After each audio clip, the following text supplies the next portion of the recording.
اللہ رب العزت بعض اوقات ماں باپ کو بھی نوازتا ہے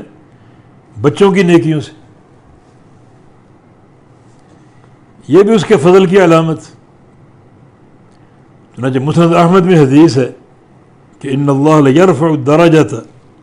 للعبد الصالح فی الجنہ، کہ اللہ تعالیٰ جنت میں ایک نیک بندے کے درجے کو بلند فرماتا ہے،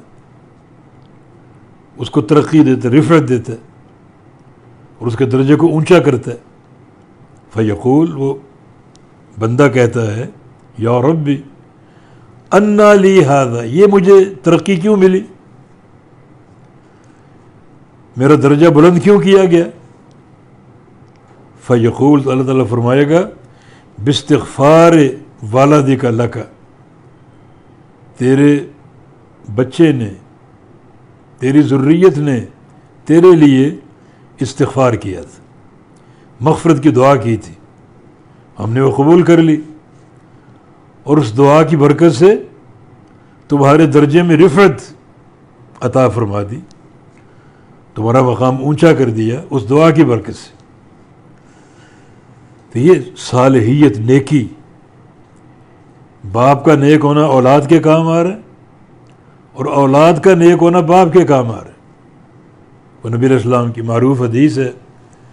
کہ اذا مات ابن آدم انقطع عملہ،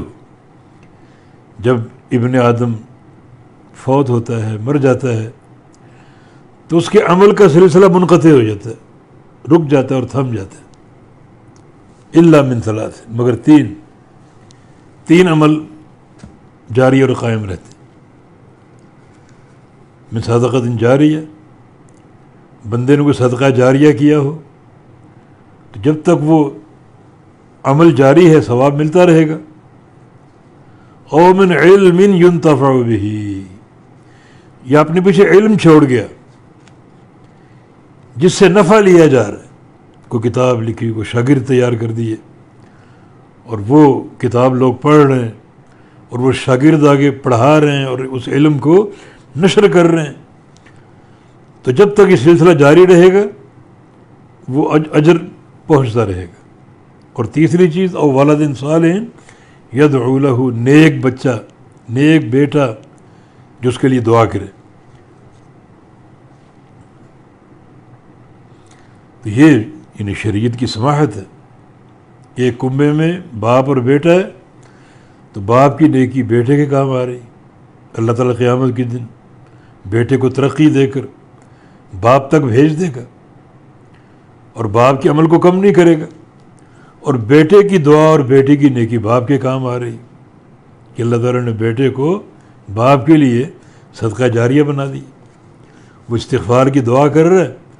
اور اللہ قبول کر کے جنت میں اس کے درجے بلند کر رہا ہے۔ تو یہ شریعت کی